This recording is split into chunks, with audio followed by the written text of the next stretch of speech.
Alrighty, so here we are at Larian Studios. It's another deadline day, as you can see. Everybody's here. Actually, it's not really a deadline for us. It's a deadline for the guys that are getting the Xbox thing going. And here we have. So this is the box. This is Ego Draconis, the collector's edition. It was only released in a few countries like this, and it featured a big porcelain-like knight in it. Unfortunately, this one has his legs broken, like many hundreds of them. There was only a few thousands of them made. This is what it looked like. This is one of the few remaining pieces that is actually intact, and it was made in China, as you can see. And we're very happy, and you can open letters with it, so it's pretty cool. You look at the back of the box, what do you see? It says "Free the dragon within you." It's because in this game you could turn yourself into a dragon. And it also claims that you have dynamic quest structure and all kinds of cool things which feature in an epic role-playing game. Looking back at this now and thinking of what was supposed to be on the back of that box, it's clear that we had to make really a lot of cuts actually. I remember that I went to the UK, pitched it to a major publisher, and the team had been working very hard on preparing a video, and this video was supposed to show the vision behind the game, so what all things were that you were going to be able to do in the game. And so it showed you that you could turn yourself into a dragon at will, anywhere in the game, and you had massive epic air-to-ground dragon combat. Well, what we actually did was not a single particle, that was just launching a fireball every 20 milliseconds at the enemy, and that made it look like a continuous stream of fire. Just a small moment you really felt powerful, torching the earth. You couldn't target anyone accurately, you were just spewing fire everywhere and you couldn't really aim to like, and yeah, it killed everyone, but it was not really fun or anything. We allowed it for one boss fight. It was against the Dragon Terror Patrol. It was this group of 5 guys that specialized in killing dragons, and they had made a device that prevented you from turning into a dragon. And to stop you from disabling it, one of the guys had swallowed it. But if you killed him, then the thing was disabled, so you couldn't turn into a dragon and kill the rest. But I don't know if anyone ever actually realized that you could do that, because it was not very explicit. They just said that, and yeah, but they were really, yeah, exactly. They were because they were really, really strong. They were kicking your ass. But if you knew that you could just kill one of the 5 and then from then on turn into a dragon and kill the rest, then it was an easy fight. But I don't think anyone ever found out. But the Dragon Terror Patrol, that's also short for DTP. Yeah. I know. Yeah. That's how smart we are. So yeah, that was a little wink. You wanted to make fun of the publishers, actually? Or? No. It was an homage to them, because, well, yeah, I mean that's what we do. No, we never make fun of anyone. That's not our style. That you could also turn yourself into a half dragon. So that was a form that we thought up so that you would be able to also turn into a dragon in a dungeon, because if you try to fly in a dungeon, it's rather painful. I think it was balancing wise, because I mean, people would always be a half dragon. There's no downside to being the half dragon. He got back into the game as a elf dragon, I think. Dragon elf. Yeah, dragon elf. That was the name. Yeah, we did reuse a model for a species on the ones on... We didn't really reuse him. At first he looked like this. I think it was fun to play, but it wasn't special enough. In the end, I think we just stopped using them because as we started fleshing out the normal hero, the warrior, the melee skills, etc., we noticed those are actually more fun than the half dragon, which only had a limited set of skills. According to programmers, design couldn't do it because it was unbalanceable. And according to design, programs couldn't do it because it was too slow. Exactly, the Xbox didn't do it. We had to remove like half the characters from Dragons. Yeah, it was disgusting. All the animals in Broken Valley as well, like all the animals, they had to be removed because that was too many characters in the same area. You know the killer bunny that appears when you kill 30 bunnies? Then there were not enough bunnies in the game to make it appear. So, and because it was an achievement to kill it, we had to make sure it was in. So we had to put bunnies back in to make sure we had at least 30, so you could do. Yeah, it was crazy. We had this half dragon, so we also had a very extensive combat system, which featured all kinds of moves that you could do, including blocking and parrying and evading and jumping in all kinds of directions, and it all looked very neat. We had multiplayer, which was a big feature, so the quests were going to be done such that you could play them in single player, but you were going to have a separate campaign, so you could play in multiplayer. We started off with a different branch in multiplayer, and it worked-ish until halfway, and then we needed more focus on the other parts of the game, so the focus shifted away from multiplayer. And then eventually it became way too much work to get multiplayer back in.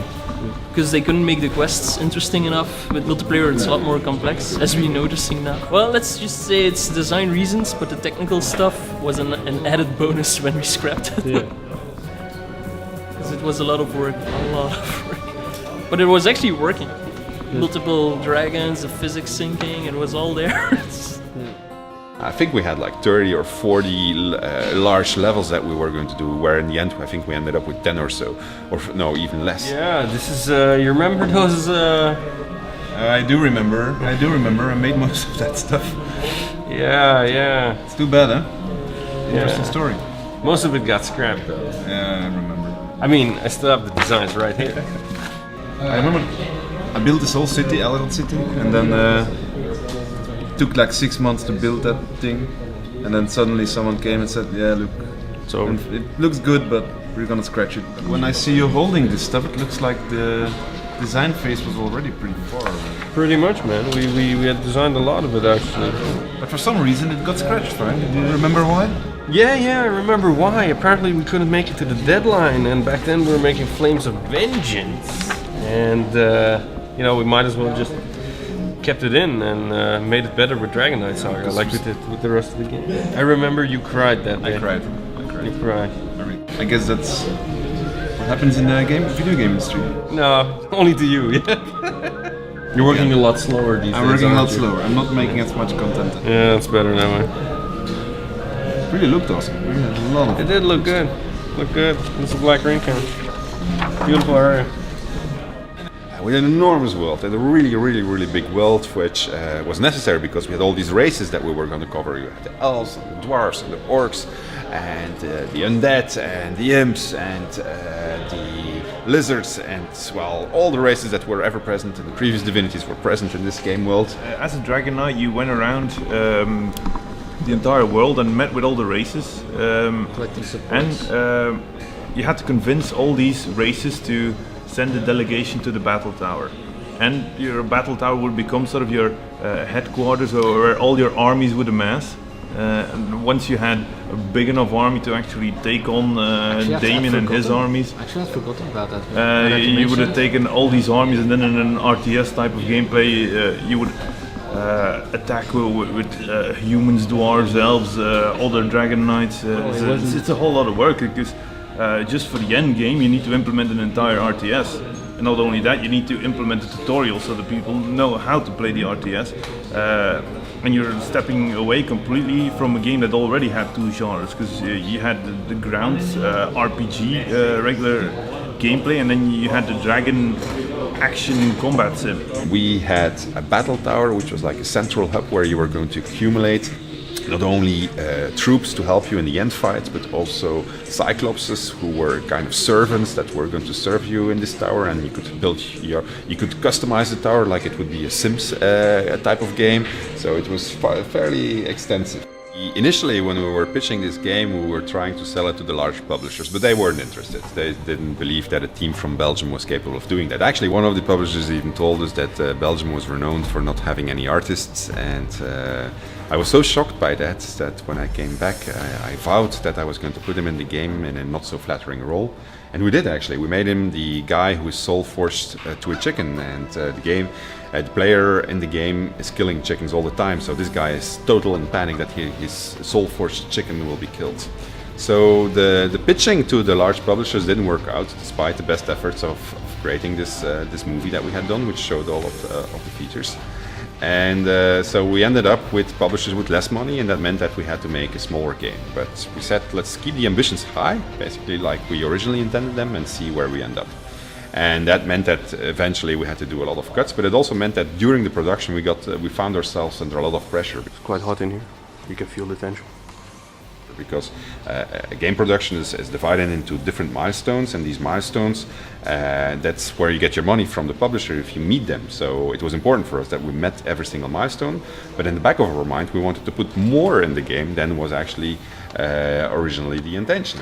Hi, my name is Sven. I will be presenting you Divinity 2 Ego Draconis on Xbox 360. Hi John, I'm going to give you an overview of what we've done in the last month. Hi John, this is Milestone 3, the Broken Valley 2 vertical slice. Every single thing which you see on the screen has been redone.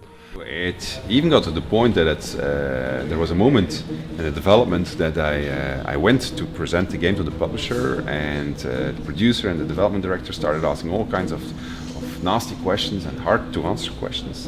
And I told them, yeah, it's gonna be okay, trust us, we made RPGs before. And they said, no, we want to see it now because we think that the game is really deeply in trouble.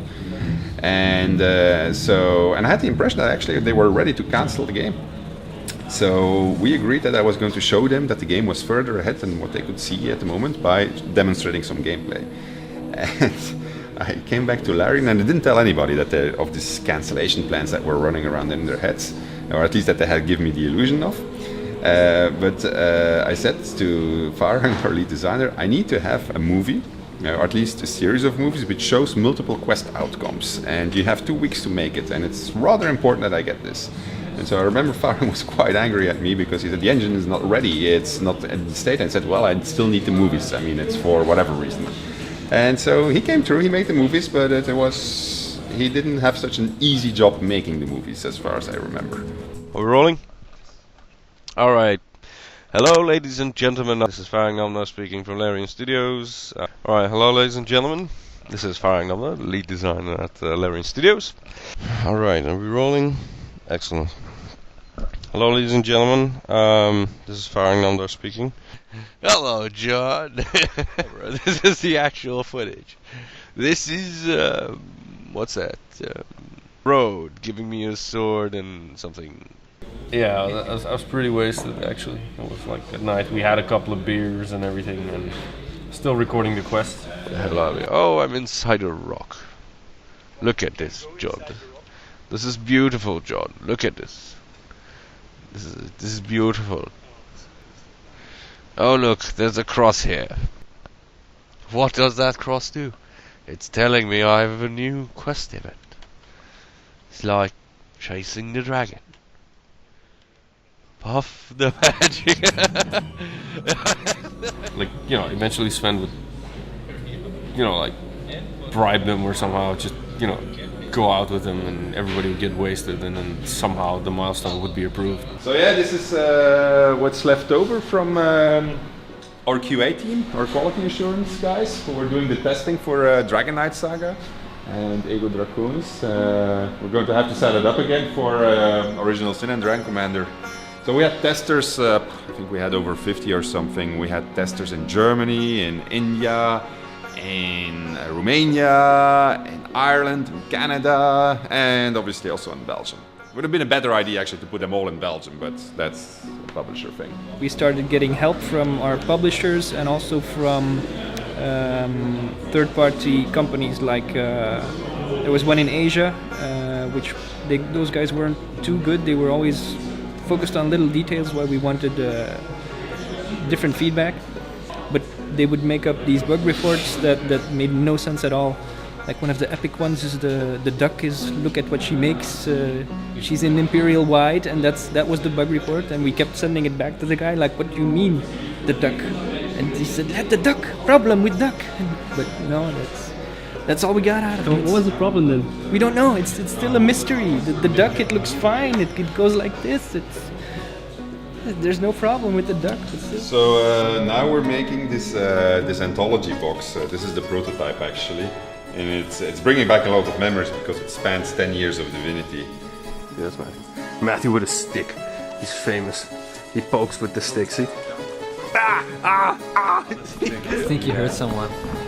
He actually had a stick and a knife. An exact replica of the stick made by Alex was placed in the game. Larian Studios closes in the summer for like 2 weeks, and usually when we close we turn off all the electricity. Now we also turned off the electricity of the big giant fridge. After 2 weeks of heat, it was like something died up there, and I remember Lynn had to call a special team to clean it. It was really these guys in white suits going upstairs. It was amazing. At a certain moment there was like rats running everywhere, and you know, every morning when we'd get in the room it would actually smell like weed, but it wasn't, it was just the dead rats. It was really awful. But apparently you still had fun, so that's... We had plenty of fun. It was like the time you went to the Ardennes. Oh yeah. Is that a good example of that? That is a pretty, Jesus, yeah. It was a pretty nice 19th century building that really looked cool, and I believe the last day we found out that curtains had caught fire, and a lot of things were broken. There were wine stains on the old carpets, you know, like they had really old carpets, like tapestries that were more than 100 years old, that had quite some damage to them. The music was going outside, the window was open, Kirill was playing very loud. We were sitting in the bloody jacuzzi with like 15 guys in a jacuzzi which was meant for 4 persons. And there was another jacuzzi next to it which was with plenty of cold water in which Ken had jumped. So this was middle of winter also, right? But yeah, not a lot of people were here that still remember that day. Good days.